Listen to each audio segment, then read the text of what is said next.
Okay. First of all, good evening, everybody, and hello to our TBC member viewers who are there. Lucy has said good evening, so we are live now. I'm Tracy, and this is my weekly edition of Tracy Talks To, where I pick some of my favourite authors to chat to about their books and their journey to publication and whatever else we can talk about. And so we're going to say hello first. We've got Susie Lynes, or S.E. Lynes, we've got Sarah Pinborough, and we've got C.J. Tudor. So I'm going to ask you all ladies if you could just say hello, introduce yourselves, and tell us a little bit about your current book. Susie, if you don't mind. Yes, I can. I feel a little bit like I'm on Celebrity Squares. Does anybody remember Celebrity Squares? I do. Yes. But yes, no, so I write as S.E. Lynes, and my current book is The Housewarming, and that's my 8th psychological thriller, and something's just popped up on my screen, so hopefully it's gone. And it's a young child goes missing. It's a take on that very popular kind of book, but it's hopefully a wee bit different, and it is set a year after this little tot has gone missing, and the very traumatized mum and dad are invited to their neighbour's housewarming party, and a couple of things are just mentioned in passing, and it all starts to spiral towards the truth from there. Thank you. Sarah? I'm Sarah Pinborough. Welcome to Celebrity Squares. What's a B-list Celebrity Squares, C-list, I don't know where we sit on the list. I write a variety of types of books, but most recently thrillers, and my most recent was Dead to Her, which came out obviously in the pandemic, but was not one of the ones that sold millions and millions of copies, god damn it, which is set in Savannah, Georgia, and is about 2 second wives whose secrets start to unravel all the secrets within that high sort of society set. And Amazon are going to make it as a TV show. Ooh. They're going to make it into a television show, did you say? Amazon are, yeah. Ooh, excellent. We can talk about all of your you've got quite a few TV projects coming up, so we can talk about that shortly, can't we? Well, what we can talk about. CJ. Hello. Hello. I'm CJ Tudor. My current book is, and look, I was all prepared as well, is The Burning Girls. So this is my 4th. Is it my 4th? Yes, it's my 4th book. Yes, it is. I know. I was like, God, how did that happen? And it's set in a small Sussex village called Chapel Croft, which has quite a dark and macabre past. So 500 years ago, 8 Protestant martyrs were burnt at the stake during Queen Mary's purge of Protestants. And 30 years ago, 2 teenage girls disappeared. And 2 months ago, the vicar of the parish killed himself. So it's quite a jolly place. And into this come new vicar, Reverend Jack Brooks, and daughter Flo, moving from Nottingham, where they left the previous church under something of a cloud. There's some mystery of what happened. But they soon realise this isn't exactly a nice, bright, fresh start, because straight away they're left with this strange parcel, which turns out to be an old exorcism kit with a kind of sinister biblical quote: "Whatever will be hidden will be revealed." And then Flo starts to see these strange apparitions of burning girls in the chapel, and plenty of the villagers aren't too happy about their new cleric either. And soon sort of they realise that the burning of the martyrs and the disappearance of these 2 teenage girls are somehow intertwined, and in order to sort of save themselves, they have to get to the bottom of this mystery. It's by my bed. Yes, I've started it. Brilliant. Look at this. Oh, yay! Thank you. I started it last night, and it's great. I love the way you write, and it was. I like the fact that you've got some humour in there. Oh, thank you so much. Thank you. So we're going to ask you some standard questions that our viewers love to know, like for example, your route into publishing, your road, your journey to get published. So Susie, do you want to tell us a little bit about how you managed it? Yeah, I mean, obviously I tried to sleep my way in, but nobody was interested. Well, there was a specialist interest only. Limited, yeah. So in the end, I was teaching at creative writing at the time, and I had written my 4th book, and this wonderful woman came to give a talk at the college, and she was talking about small indie publishing. And the very next day, I sent my manuscript of my debut, which was Valentina, to her assistant, who was just this wee intern called Rosalie, really lovely. And she got in touch with me the next day, and I sent the rest of it to her the next day. And then a few days later, they got in touch with me again. And I always say to anybody out there who's still trying to break through, I was teaching creative writing for about 10 years and writing lots and lots of books and my best. But at the end of the day, it only takes one person to like what you do and the way that you do it. And that, for me, that person was Stephanie Zia at the very tiny Blackbird Digital Books. And she gave me my chance and my break. And then that Valentina did well, and it caught the attention of Jenny Geras at Bookouture. And I went back and two with Stephanie. And in the end, she just said, "This is such a terrific opportunity. You've got to take it." And so I wrote Mother, and that went out to Bookouture and a couple of others, and yes, and that's when I went with Bookouture, and I've been with them ever since, and very, very happy with them. Lovely, thank you. Sarah? Back in the dark ages. Before Zoom and the internet. Before Facebook. My first book came out in December 2004. That was 27 books ago. God. I know. Jack of all trades, master of none. It was slightly different, but again similar in that I was writing and I was teaching, and I started out writing horror novels, very low pay for American mass market.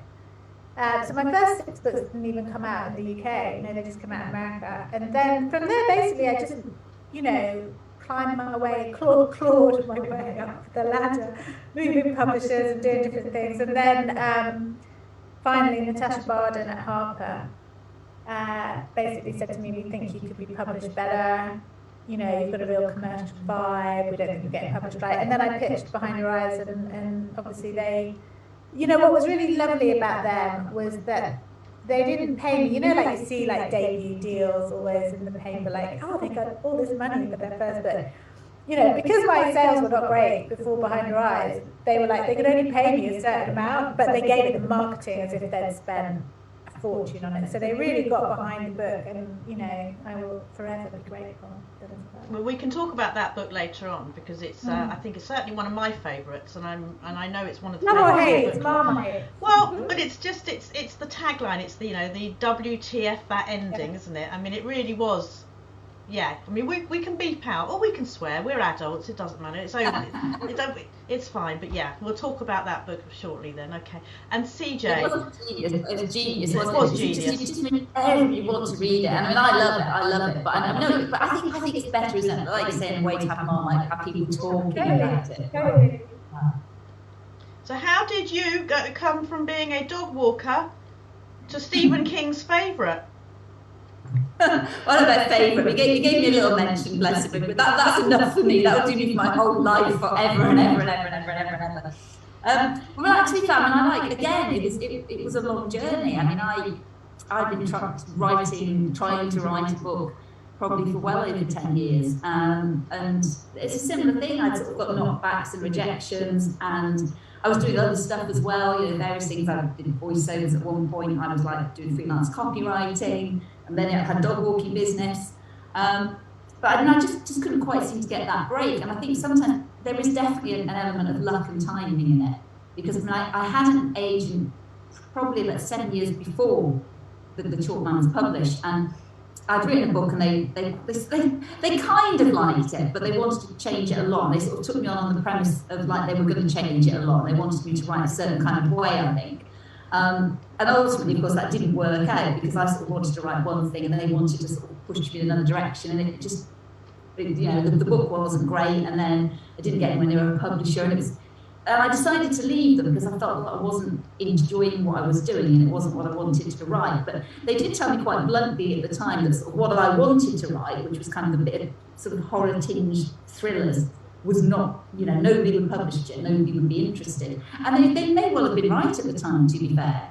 But I think, as I say, I went away and I was a bit burdened by that, and I wasn't sure if I'd ever get published. But I kept on writing and, published some short stories and things like that.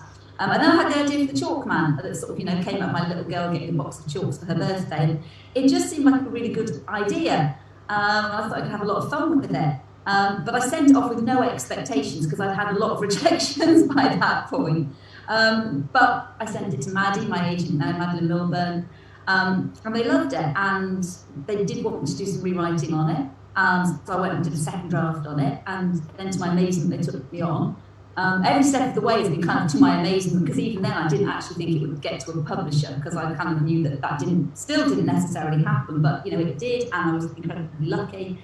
I got a great publisher, and I got published, and it was, but it was a long journey again. And I think, like say, you often hear about debuts which seem to come out of nothing, and oh my god, there's this amazing new debut author, but I think most new debut authors actually have quite a long history of trying to write and be rejected and failing for quite a number of years before they get there. I think there are very few who just literally write a book and it gets accepted and that's it. Richard Osman did. Toiling away for a while. I think Richard Osman, Richard Osman, didn't he just write a book? Yeah, but look how badly that book did. I feel for him, My heart bleeds. Steven Spielberg is directing it. I mean, really, some people just don't get the luck and the breaks, do they? And no promotion at all. Nothing. I didn't even know it was out there, honestly. I've got a quick question from Louise Beach, who is a wonderful author, and if you haven't read hers, you must. Breasts out. No, nothing to do with getting your breasts out. She wants to know what makes you use your, and this is obviously just to Susie and Kaz, why do you use your initials instead of your name on your books? And I'm assuming I can guess, but I'll ask the question. Susie, why SE instead of Susie? It's for mystery, because I'm a very mysterious person. And for a while, I was going to just have all my author shots with my hair combed over my face with like the glasses. Cousin It. Like a kind of literary seer. Yeah, nice. But in the end, we just decided that the initials would just be more practical and easier. So. And I'm presuming, Kaz, is yours because of the sort of genre you're going, because you're going a little bit creepy, a little bit horror. Do you think? Is that right or not? Really, it was just not liking my name very much. I think when I was sending it off initially, I was like, what would look good, to send it off to an agent, and I thought. Because my full name is Caroline Jane, and I thought Caroline Tudor was a bit flowery for like a crime writer. But then everyone calls me Kaz, but Kaz didn't seem very professional. It didn't seem very authorly, and so I thought, well, I'll do initials. Initials would be cool, and that was really it. That was as far as the thinking went. But then, I guess my agent and the publishers kind of liked the idea of doing initials, but it was just purely I thought it would look cooler than my name. Hang on, I'm sorry, I'm looking down because I'm looking at the questions that are coming in all the time. I'm just going to read some of the bits and pieces back, but don't let it make you big-headed or anything. But everybody loves you. Everybody loves the twists in the house party. Pam Rogers particularly. Barbs wants to know if Susie has had to dash to the loo with excitement. I'm not sure, and whether it's gin in your glass. Gin? I've got two. I've got wine, which hasn't lasted very long, as you can see, because I had a full glass when I walked in here, and I've got some water, in case I have a bit of a menopause, dry mouth, hot flush. Oh God, I know. It's like that's my life these days. It's just like. Listen, that's another group. We can talk about the menopause on another group. Can we just stick to books for now? Thank you, ladies. Everybody loves Valentina. I've got six people saying how much they loved it. And if you haven't read Valentina, it is a superb psychological thriller. Here we go. The twist in Behind Your Eyes! Exclamation mark. Okay, right, here we go. How much input do you have on your book covers, says Barbs. Sarah, do you have much input? Yeah, I didn't Thank used you. to. Yeah, no, we've had some stand-up rows about book covers, you know, like it can be quite a thing. And it, you know, a lot depends on how fierce your agents are as well, you know, like, because I'll sometimes be like, oh yeah, that'll do. And then my agent will be like, that will not do. That is not our book. And, you know, and it is tricky. And I think maybe for Kaz, she gets it. When you're writing things that are slightly cross-genre, it's trying to find the line for, you know, do we go to the dark or do we go to the more commercial look or whatever. So with Dead to Her, we had a lot of to-dos over the cover. And unfortunately, you know, I mean, I love our cover. But, you know, middle of a pandemic, holiday read was not really kind of holiday read, you know. But I still, yeah, I mean, as long as I'm happy with it, if it lands, it lands. If it doesn't, I'll take that pain later, you know. And what about, I'll ask the same for all of you, but what about the titles as well? Because I know a lot of your working titles are not the same as what ends up on the shelves. So do you... Oh, titles. Oh, so any interesting... All right, we'll go through that in a minute then. So, Sarah, any interesting stories? I mean, Behind Your Eyes, was that the original work? Behind Your Eyes was the title. Okay.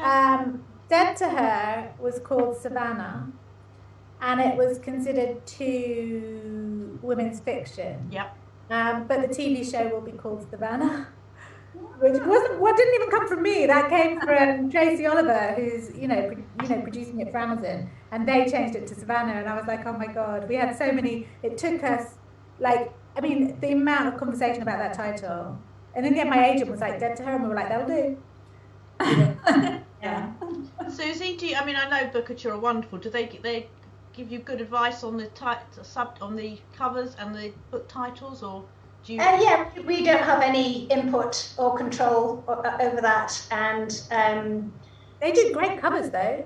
So yes. I mean, I have not liked a couple, but I suppose you've got to remember that it could be the same anywhere you go. And the main thing that they do, which is they do let me do my thing. They let me write in the way that I write. They let me do my slow burn, sort of perhaps more atmospheric thrillers. They're not, you know, they haven't pushed me to go faster, which I really love. And the deadlines and stuff are tight, but I always know that if I couldn't make it, they would say, sure, don't worry about it. But in terms of the covers, yeah, no choice.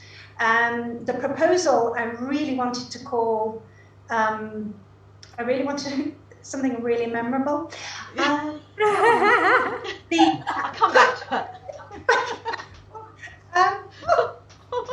No, I wanted to call it the Knock at the Door. But that wasn't allowed. But the proposal was better. It was just better. And I always maintain that I know how to write books, hopefully, but I couldn't sell one to my own mother. So it's probably best that they take care of that side of things. Leave it to the experts. I can't write blurbs. They do that as well. Which is probably for the best, to be honest. Yeah. I used to try, my idea of a pitch was, it's 99p, but you could have it for 50p. Oh, okay. I'm not sure that will work, but possibly. Kaz, what about do you have much input on the book covers? Because yours are great. Yours are really great. Oh, thank you. Yeah, but they always do an amazing job. I didn't so much on the Chalk Man. I mean, I love the UK cover. We did. My agent was the first US cover for the Chalk Man. I remember they sent it over, and because I quite enthusiastic and generally don't like to ever kick up a fuss about things, my agent kind of got in there really quickly and went, Kaz, do not reply to this straight away, because she hated it. She didn't want me to go, okay, it's lovely, it's great, I love it. And that did change. I find US covers a bit difficult. I sometimes don't like my US covers as much, but then my agent did say to me, everybody hates their US covers apparently. They have a very different taste in cover over there. Very different taste. I think that's it. Sometimes what you like, what I like might not necessarily be what I say, you know, a book buyer in the US will want to pick up. I mean, certainly in this country as well. I do know certain things I like, and I know I did ask them to try and creep up the Burning Girls cover a little bit, just with some subtle things, because I was, like you say, it's treading that line between it being creepy and sort of being sort of psychological thriller, and it's knowing how far to go in which direction. And I'd probably always go a bit more horror, but obviously I think they're like, we want to sell more books. Yeah, Are these titles your idea, or were they the original titles? The Chalkman, I tend to find it's almost like one title on, one title off. The Chalkman everyone loved, we went with that. Book 2, which was The Taking of Annie Thorne, oh my God, we went through so many titles to the point where I was just like, I don't know anymore. The Proof had a different title, didn't it? I think I got a Proof with a different title. Yeah, it was Hiding Place in the US, which that's it. I didn't love because I thought it was a little bit. The Other People was one we just all went with, and The Burning Girls was okay, but we're having an absolute mare on book 5 at the moment, so I think it goes a bit like that. Now, I might just have to clarify this, but I saw it on the book club the other day. Has one of your books been renamed? Me? Yes. Unless she was buying it in America. The Taking of Annie Thorne was called The Hiding Place in the US. So maybe that's what she was caused a bit of confusion, actually. Yeah. I just want to say to Susie, you said you can't do a sell, but you literally, as you were speaking, I thought, God, I love a slow burn thriller. I'm really fed up with, the baby's gone missing on page 1. So I just was like, right, when we get up here, I'm going to Amazon, I'm getting these books, because I love a build up, an atmosphere. And I always get told, speed up your first third, because I love a bit of a slow burn. But so it's my book. The trouble with that is if you go too fast, your reader is going along, but they don't really care about people enough. And if you go too slow, they lose all faith that anything is ever going to happen. So it is really, really tricky, I think. But thank you for saying that. And if you do, you should go for Valentina, because that's the first. Okay, I'll do that. We finished. But yeah, I mean, with the covers, the other thing I suppose to mention is that it's always a fine line between what is on trend and what feels like a rip-off of somebody else's. I think there's that as well. I think the publishers are always treading that very difficult line as well. So I think that's probably quite tricky to have to deal with as well. A quick question to you all from Karen Roberts. Do you control your characters, or do you find that they control you to some extent? Susie? I start out controlling them, and I always think it sounds really pretentious when you say, and then they just went and did something, but really that's what happens. And when you write, if you write a lot and you really sort of spend a lot of time with your characters, they do sort of, like, if my characters ever say anything funny, I really can't take any credit for it, because it just comes from somewhere else. It doesn't, I don't feel like it passes through the brain. And occasionally things will happen in the plot where you think, bloody hell, shit, I'm gonna have to go and research that now. It's halfy. I think it's the alchemy between plot and character, and I guess it isn't so much about what happens, it's about how the character reacts to what happens. And so the inciting incident, or what happens, needs to create that explosion, and then sometimes the character can go off and do something other. But if they always behaved in the exact way that we thought they were going to behave, I think writing would be quite dull. So I don't know what the others say about that. Sarah, do you find that? Do you control yours, or do they control you? Well, I think I do control them. I think, basically what Susie's saying in a slightly different way. I'm a big planner, but then often the plan goes completely awry because you get a better idea. Something happens in the book and think, actually, that person. So maybe a character becomes more central, or you just introduce a new person and it changes something about your character. But I'm never going to be a person who says, this book just wrote itself. Because I literally have to I've got notebooks everywhere, and I wish I could be that person. But I think there's a balance, isn't there? The people who are pantsers probably do more drafts than the people who are planners, Yeah. Kaz, do they control you, or you control them?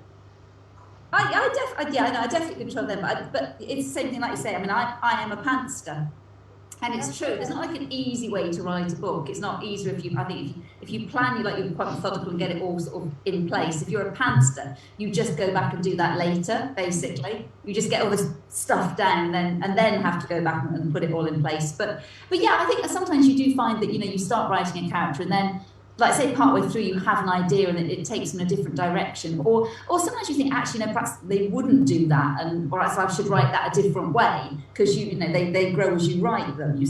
You think perhaps that wouldn't be true to their character to do that, so you do something in a slightly different direction. But I'm always aware that I'm right.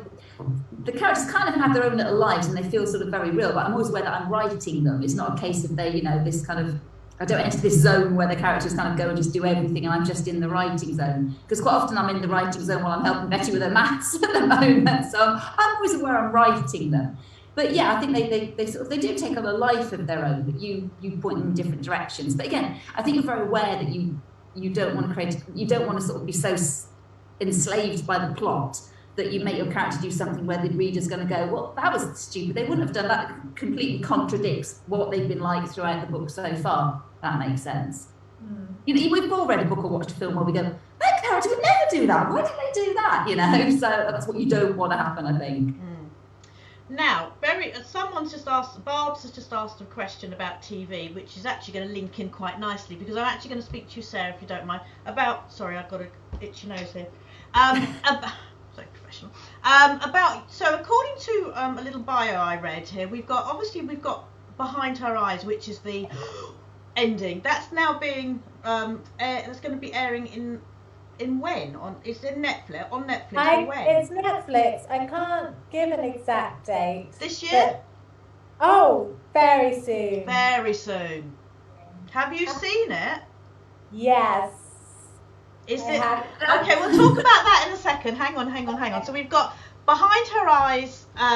Now, if you remember, I read Behind Her Eyes and then I read Cross Her Heart. Oh, yeah. And then on my blog, I renamed it Cross Her Eyes because I got very so it was a little bit. So Cross Her Heart is also in development. Yeah, I think that's died a death now. And 13 minutes, which is possibly the only book I listened to that my son sat in the car and listened to it with me, and he was fascinated. Now that was also Netflix. Minutes. I've just got the option back on that. That's been optioned for 4 years, and they just didn't get off the ground. But I'm going to take it. I've been doing a lot. I've got a new screenwriting agent in LA, and so I've been doing meetings all around town. So I'm writing a film for a Hollywood studio film. I've just written The Death House for the people who made Bohemian Rhapsody. So that should be filming next year, COVID willing. I'm in a writer's room for a show that I can't talk about. So I'm going to take 13 minutes out myself as a 6-parter, I think. So yeah, and then obviously Amazon have bought Dead to Her. So that's further back in the process. Obviously, they're just writing that now. So yes, but it's quite handy to have those things, because when you have moments like, if a book doesn't land or you worry about your career and you're like, oh my God, and especially when I've been doing this a long time and it's been a real clawing my way through this ups and downs. So doing the screen stuff, I really enjoy it, and it's the money's good because it's hellish. What can you tell us about Behind Her Eyes? Obviously, we have to be careful because I'm hoping there may be 1 or 2 people out there that haven't read it. I can't personally imagine how that's going to be done. I just can't see it. I just don't understand. The best thing is, at first they were going to do. It's a very, very faithful adaptation. And I'm quite happy because they kept a lot of the humour in it. The Louise character is quite funny and she's a bit of a dork, and they've kept some of that in. But when I watched it twice, and the first time I watched it, because they'd used a lot of the dialogue from the book, I was kind of like, oh my God, this sounds so weird, And then it's going to be bonkers because people are going to go into it and think, oh yeah, this is just like. You can imagine they're going to be like, it's just a romance. It's just a little romance. And they're going to be like, what? And so at that point, it's going to be like there are going to be people going, what is this? I would turn off your social media for a while if I was you. Oh no, I don't mind. I had this conversation with the producer, and I was like, people are going to love or hate it. She was like, I don't think I can stand people hating it, and I was like, no, it's great because it means people are talking. But when I watched through to the end, and then I went and had a shower, and I was still thinking about the ending. Then I went to bed, and I was still thinking about the ending, and I thought, I made this ending up, and I'm really chill because reading it is one thing, watching it, and the actors are so good. More importantly, Sarah, at the end of it, did you just go, what the fuck? I really did. And, you know, like, there are so many things that you expect from a TV show that this does the complete opposite. That people are going to be like, you know, that the ending, and you kind of, I mean, I'm even watching it thinking, come on, you can do this, even though, you know. But the cast were great, and apparently it was a really happy shoot. You know, everyone was getting on, and you can really feel it. The director was great. There's really loads of great images in it.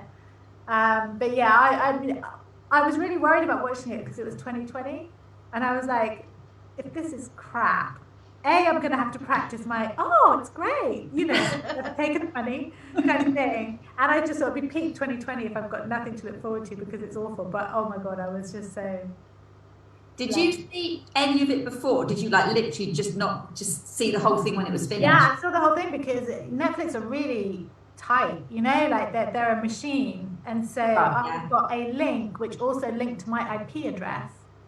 So only I could watch it on that one laptop. And it, you know, then it deleted itself basically.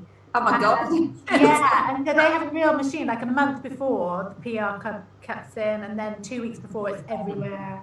And, you know, but I'm hoping it, I mean, it's lockdown, isn't it? So people haven't got a lot of choice. I'm hoping they watch it. So, you know. I think that book for me was it broke all the rules, because when you write a certain kind of book, you're kind of supposed to signpost it at the start. Like if you read The Woman in Black, for example, it's like, let's sit down by the fire while I tell you this ghost story. It's going to be really, really scary, and without wanting to sort of give anything away. What I think probably the most impressive thing about that book was that it just totally worked, and I've got no idea how you did that. No idea why it works, and I just thought, whoa. When I was on tour in America, they had a lot of book clubs came, and there were great women that turned up. And when I read from the beginning, obviously to fill up some time in my talk, the group at the back, I was on the first page, and then the second page, and the group at the back were like, oh my God, it's right there in the first chapter, and you know, that it's all there. It was, you know, I don't mind people hating the book at all. It really bothers me when people say, oh, she just didn't know how to end it. I'm like, but it is all there, isn't it? Because when you go back, it's all there. That's what I love a thriller that does that. When you go, oh God, yeah, and then you go back and go, of course, it's all there. Yeah. When you go. Yeah, exactly. Oh, well, that's very exciting. Do we know any of the actors well known? Would we know of any? We've got Eve Hewson is Adele, and she's Bono's daughter. Ooh. So she was just in The Luminaries, and she was in another one that was just on. I can't remember the name of. The gorgeous Tom Bateman is David, and he is in all the new Agatha Christie films. You know, the ones with the Kenneth Branagh ones, and he did a show about, he's been in quite a lot of things. He's quite, you know, they're all kind of up and coming, soon to be superstars. And Simona Brown, who plays Louise, she was such a surprise to me, because when they said, did it bother you that we cast a woman of colour? And I was like, no, that didn't bother me at all. I said the only thing that slightly perturbed me was she's so gorgeous. You know, my Louise was like kind of like smokes a bit, drinks a bit, but she really nails the character. She's really got Louise, you know. But she did The Night Manager and some other bits, but this is gonna be really good for her. So, yeah, they're all great. And the guy who plays Rob was in Game of Thrones. So, a similar question then, well, it's not similar, but Susie, any of your books, if you could choose any of your books to be made into a film or a TV series or anything out there, which do you think of your books would be best out there on the big screen for us? I think I would really like to see Valentina made into a film, simply because it's set in Aberdeenshire, and it uses its landscape, and it uses the Har, the sea fret, sea fog, and I would love that to happen, because I lived there for 5 years, and my other half did go off and work the rigs, and I just think it's quite an atmospheric book, so I'd like to see how they brought that to the screen. But don't ask me who would be in it, because I have no idea, and I always like to think it would be really nice to get somebody fresh from drama school or something that was perfect for it, but was just waiting for their big break. I think you know, I saw recently that Nicole Kidman was going to play Lucille Ball, I think, in a play and in a new film. And it's not that I don't think she's great or anything like that. I just think, it would be so nice for somebody else to get a chance. Unfortunately, it all comes down to the money. You've got to have the name to get the thing made, you know. It's so I love it when they use a big name and then they put somebody that's, you know, they try somebody and then they then get their big break, you know. I suppose it's the whole 42nd Street kind of, you know, somebody breaks a leg and you get your big chance. But anyway, yes, I'm going off the point as usual. This is right. So ideally, yes. So if anyone, if Netflix or Amazon Prime are watching, then ideally, Valentina would be a fantastic book to be turned into at least a 6-part drama. Absolutely. At least they might have to throw a few more stuff, bits and pieces in. Or the housewarming, the latest one. I think it's more of a TV drama though, actually. And Kaz, what about your 4? Anything happening with that we should know about? Well, they've all been optioned, but options are weird things, aren't they? It doesn't actually mean any of them will happen. The Chalkman is a bit closer. It's edging closer. But it's a long process, isn't it? And it's like sometimes it just doesn't happen, sometimes it just tails off. I always think of options as, it's really exciting when you first get an option, and then you realise it doesn't actually mean it's necessarily going to get made. But I do think of it as nice free cash, because like someone gives you some money for not really doing anything, and then if they want to make it, they keep giving you cash every year, so that's kind of nice. So they've been optioned, and the Chalkman is edging closer, I would say. But then everything's kind of slowed down again, I think, with the whole COVID stuff. So we will see. I mean, I'm not convinced anything will happen, might happen this year, I don't know. But we'll see. And that's film or TV? They've got an option, which is nice.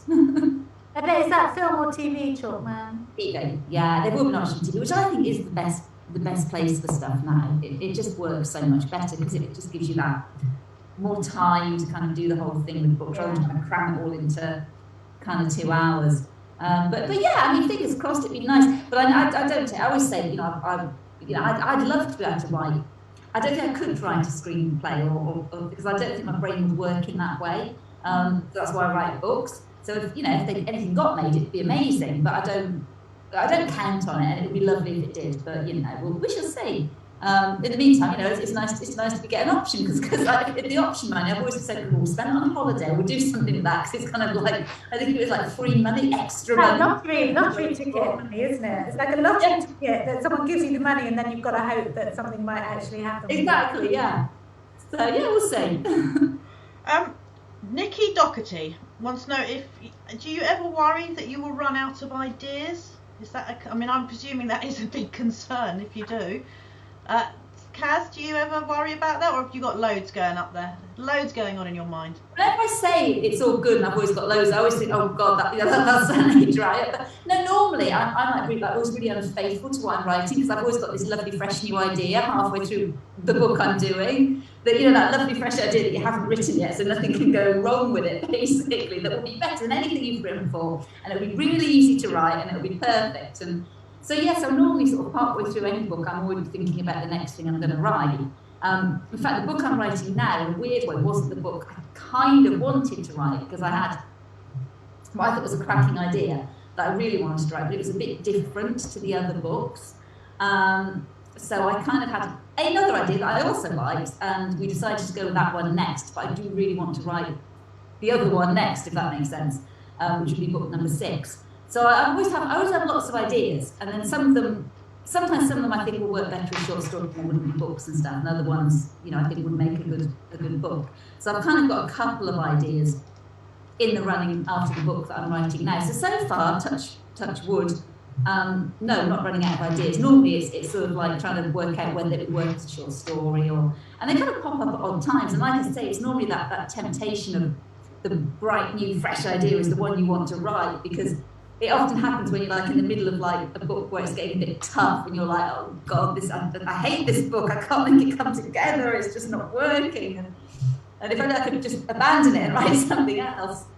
So yeah, but I've learned you have to plough through that and then just save that nice idea because every book I have now found has that stage. that, you know, when you hate it and you just think, oh my God, I've still got to come back to this every single day and finish it. So yes, that was a long-winded answer. The answer is no. The answer is no. Got lots of ideas. And Sarah, I'm assuming you've got so much going on in that mind of yours. No, always. I think I get a bit. The last time I had to come up with the idea for the book I'm writing now, I think I handed in 11 ideas to Tasha, and she was like, "Not a thriller, not a thriller, not a thriller, not a thriller."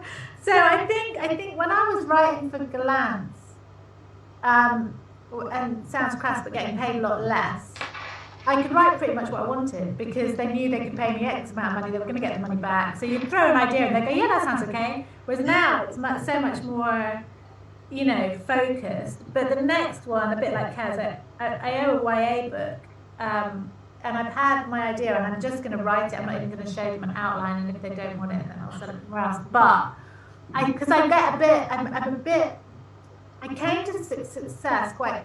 You know, I've written a lot of books. Behind Rice is my 23rd book, and I am tired. You know, I'm really enjoying the screenwriting because it's new, it's different. You know, I don't love festivals in the way other people do. I don't, because I've done them for so many years. I just want to make shit up, you know. But I think my dad died, and then, you know, last year was last year. So it's been a bit of I'm just slowly getting my novel vibe back. But yeah, there was a while there when I just thought maybe it's just away. But I didn't. I'm glad you didn't. I am very glad, and I'm sure there are thousands of people that agree. Susie, do you ever worry that you're going to run out of ideas? Yeah, I think I used to, but now I'm learning to keep the faith. And I think that Kaz is saying, I'm not quite halfway through. It's usually when I'm just starting to finish the first draft, I start to finish, and then maybe perhaps I'm on the second draft, and it's looking like I'm going to be delivering it, and then almost as if by magic, things starts to drift in. But I think you get better at extrapolating from little germs, you know, little nuggets. I think you get better at extrapolating and learning. You look as well, don't you? What a story needs, and what is a germ and what is a story. So I guess with Valentina, all I had really was the central reversal, and it was a question of extrapolating outwards from the centre, who she would need to be in order to be persuaded to do this, and who he would need to be, you know. So put her fingers in ears because she hasn't read it. She's not. There's no surprise. There's no spoilers. Now another question from Barb's, who seems to be she's overexcited. She's apologising. She says she's just very excited because she has 3 favourite authors here. If you could choose any one author to collaborate with for a book, who would you choose? We'll start with Kaz. Stephen King? Oh, I mean, my obvious choice, which never happened, obviously would be the master Stephen King. I'm a big Michael Marshall fan, but I don't think I could ever. I have authors who I love. I mean, like I love Stu Turton as well.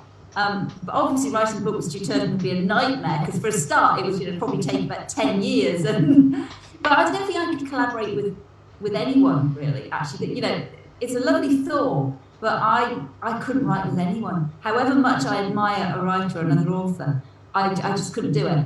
I think it would be an absolute nightmare. I can't think of anything worse, because everybody has their own way of writing. And you know, if you're a pantster and you try to work with a planner, I don't know how that would work. Even if you were both pansters, it would just be absolute chaos. So, you know, there's this lovely idea. I'd love to write with that person, but actually, I wouldn't love to write with anyone. Even the authors I love the most, I couldn't write a book with someone else. They'd probably kill me. Sarah, you thought ever of collaborating? I did collaborate with an American author called F. Paul Wilson, and we wrote a novella together. And I love F. Paul Wilson. Fucking hated collaborating. Literally was like, and I would send my bit back, and he would immediately read it and send back the next bit. And I'm like, no, I need some time to do this other thing. So no, I know my friend Tim Levin, he collaborates massively with loads of people and he loves it. But no, not even on screenplays, I'm not very good. You know, Susie, James Barkley and I, you know, we've got a Christmas film we've been working on, but everything else gets in the way, so the collaboration always gets pushed.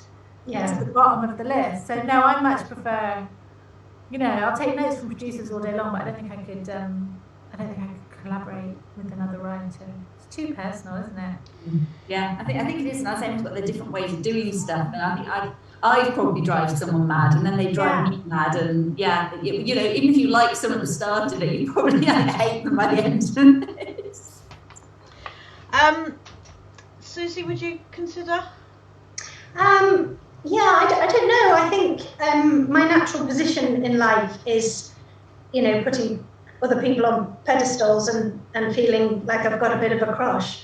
And so I think I'd be a bit worried that my voice would be completely squashed out, because I think if I was writing with somebody that I admired, they would say, I think we should do this, and I go, yeah,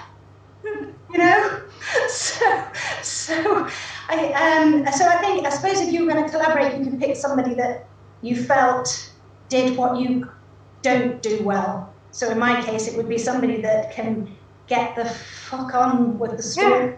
Because I'm not great at that, because I'm like, oh, I'm going to noodle around over here because I just really want to describe this, and not great for a thriller, or I'm going to throw a joke in now, even though it's and I would like to work with somebody. I mean, Gillian Flynn, obviously, if I worked with her, I would be like a little puff of air by the end of it, because she would scare me to death. But I just love her humour and her pace and her satire, and I think she's a genius, but I reckon she would scare me witless. So yeah, like the others, I think it's problematic. It is problematic. If I did a book with my friend Emma Robinson or Louise Beach or anybody, or Kim Nash or anybody like that, Sue Watson, any of my writers sort of pals, we just spent the whole day eating cheese and Maltesers and making each other laugh, and drinking Prosecco, so we wouldn't get any work done, so problematic. Fair enough. Right, let's just talk about books, other people's books, what we're reading at the moment. Are we all readers? Obviously, apparently. I mean, Susie is reading. Yeah. I'm a big suck.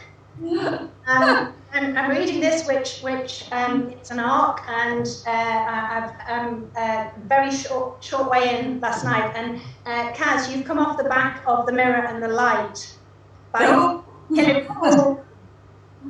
and so it seems like the speediest thing I've ever read, because it's coming off the back of The Mirror and the Light, and I've been with Thomas Cromwell for 900 pages. Yeah, I'm pretty sure. I mean, when some people say my editor had to cut my book down from like 100,000 words, I'm like, my editor's normally going, could you pad it up a bit, make the book look a bit more bulky, But I've loved what I've read so far, and I think you can tell very quickly whether or not you're going to enjoy something. Oh, bless you, thank you. I'm interested by the fact that you've got humour in, but I'm also interested by the fact that you've got a cleric who feels very modern, and I won't say anything more than that. But a bit of swearing. Got a bit of swearing. They're very modern. Keep swearing. Very modern. So I'm interested by that, and I'm interested by what you're doing with that cleric, with that vicar, because I thought, that's interesting. And I actually wanted to ask you whether you know a vicar, or maybe you are one. Yes, Tudor. I'm actually dressed as a priest. Look.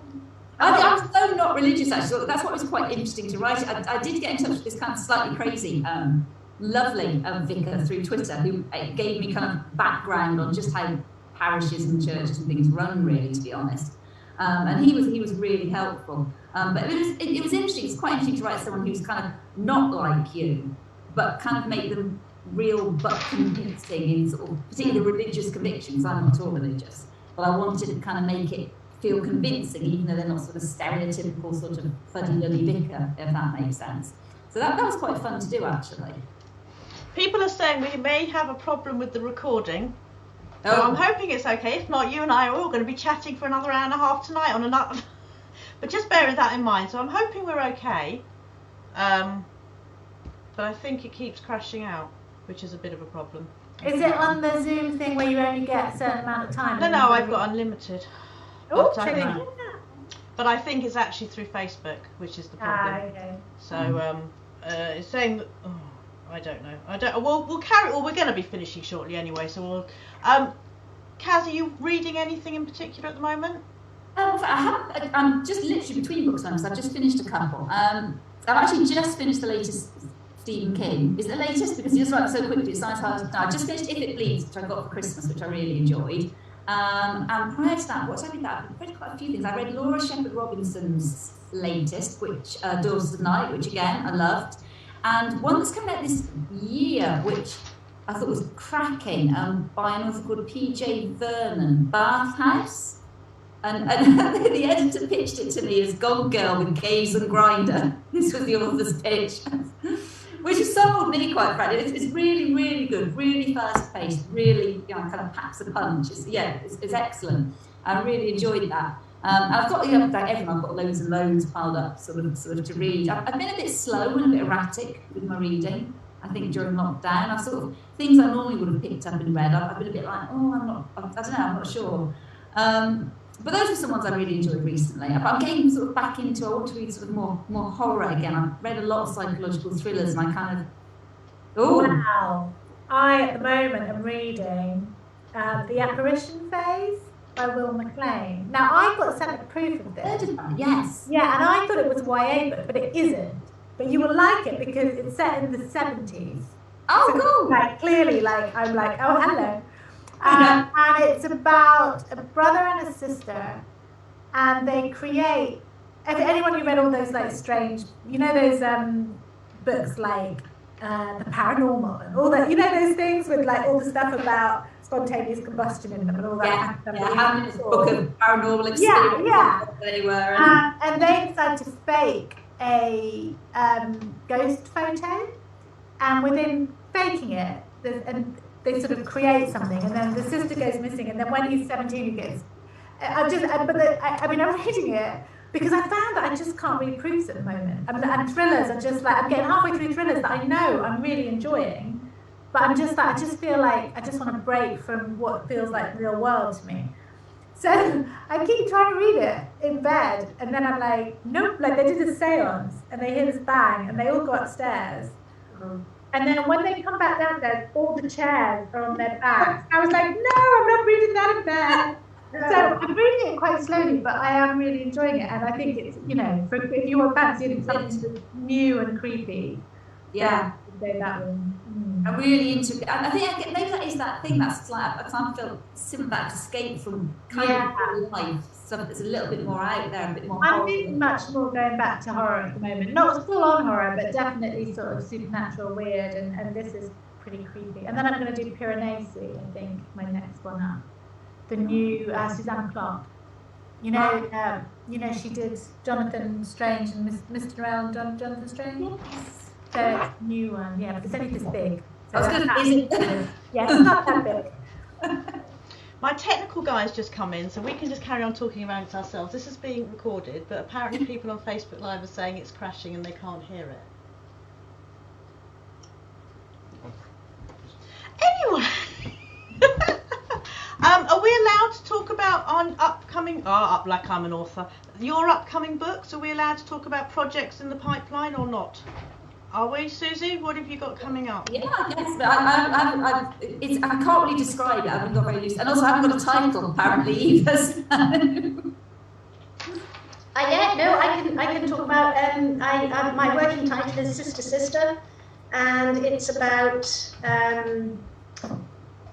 a girl who's she's working in London, and she gets a dreadfully distressed phone call from her nephew.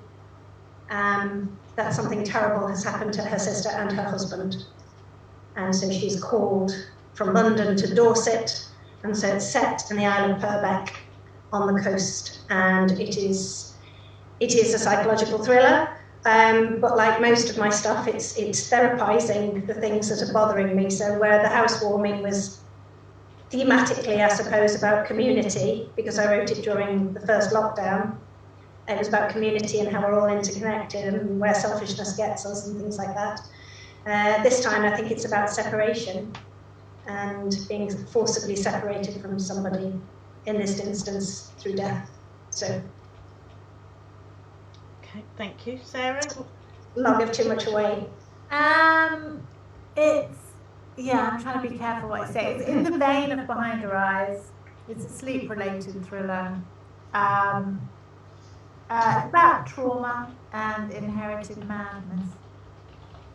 And it's a career woman whose husband is a stay-at-home husband, which I was quite interested in, playing around with women in their 40s who are suddenly like, then doing everything, the kids and the family, and he's done stay-at-home and the fractures that causes in their marriage. So we're all hoping for the vaccine, and we're all hoping for some sort of normality. Anything you're really missing or looking forward to moving into 2021, Susie? Without sounding like too much of a raging pervert, I really miss physical contact, actually. I've got my husband and my daughters here, so it's really lovely. I've got 3 human beings that I love that I can hug, but I just miss kind of having a laugh with my mates. Just being able to just sort of slap somebody on the arm because they've said something funny. It's not really much. I just miss being with people. I think there's this whole, it's true when they say that 60% of communication is non-verbal. I missed the physical. I had no idea that relationships were so physical before lockdown. There is just an element to being in the presence and in the company of somebody that you care for, you're fond of, you love. And I'm most looking forward to that. Just being with my pals or e-pal again, and not having to worry that I'm 2 meters apart and that I might pass something along to my parents. I can't wait I haven't held my parents in my arms since March last year. And although my dad says bugger off, I know he wants me to hug him really. But I just, physical contact, I guess. Sarah? Well, it's basically me and Ted, and I know what you mean because I was in the park and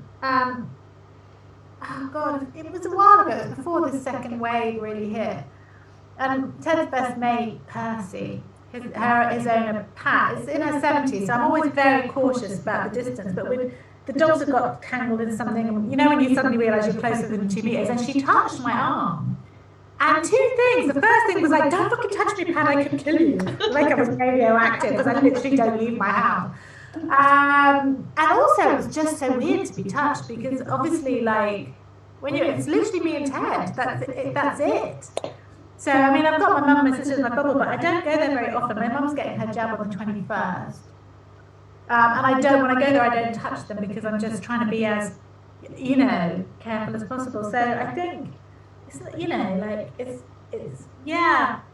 think getting on a train, going somewhere without, I think doing something where you're not calculating a million possible risks from literally going out your front door. And the hospitals being better so that if we get sick, we can see doctors and, all that. I want the hospitals better mainly for the sake of the doctors. But, And CJ? Yeah, it's weird, isn't it? In some ways, during the first lockdown, I relished not having to travel places and go places because I did a lot of travelling and promotion, and it was really nice just to be at home. But I miss things from my little girl